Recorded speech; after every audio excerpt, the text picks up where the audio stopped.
power. Sabi, or victory. Lord, kailangan ko po ng kapangyarihan, matalo po yung mga kalaban. Ano po hiniling ni Lord? Ni David pala.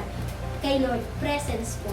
Ang gusto ni David, Lord, kung masamahan na po ako dito, kung ang presensya mo ay sasama sa akin dito, gagawin ko po yan. Ganun na siya palagi.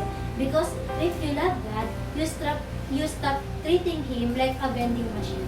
Alam niyo po kung love natin si Lord, hindi po si Lord parang vending machine, parang genie, di ba, na kapag sinabi, sige mag-isimba ako dyan ha, basta may blessing. Pag hindi po nangyari, aalis na po tayo. Dapat hindi po ganon. Kailangan na lumalim po tayo ng lumalim sa Kanya hanggang si Lord na lang po ang naisin natin. Okay po, tandaan niyo po, hindi po perfect si David, pero ano po ang ginawa niya?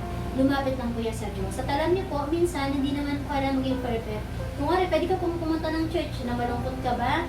Ano ba? Broke ka ba? Yung walang-wala ka ba? Pwede ka lumapit kay Lord. Kaya sabi nga po dito, mas gusto ni Lord yung hindi niya gusto yung perfect performance. Ang gusto niya po, naked heart. Ano po yung naked heart na yon? Na sa pag-usawang video po, hindi naman gusto ni Lord na ma-perfect mo yung kailangan. Yung awit, kompleto, tumuloy-boy, birat ka pa.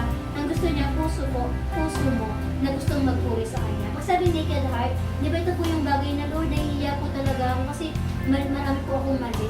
Pero nag-offer ka pa rin po sa Kanya ng heart mo kasi gusto mo magpatama sa Kanya.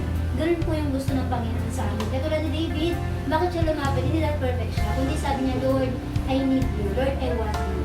Kaya yun po talaga kailangan po natin matandaan. Kasi ang malalim na relasyon sa Diyos, hindi ka after lahat ako tumawag ng piano, hindi ka after sa blessing ni Lord. Kasi may blessing ka po na kay Lord ako. So, di-after ka na lang kung ano yung mga ipaparaan sa iyo ng Panginoon. Hindi po daily may blessing. Tandaan niyo po yung blessing na makita mo, daily po isa blessing. Tandaan niyo po, ang araw-araw blessing talaga yan.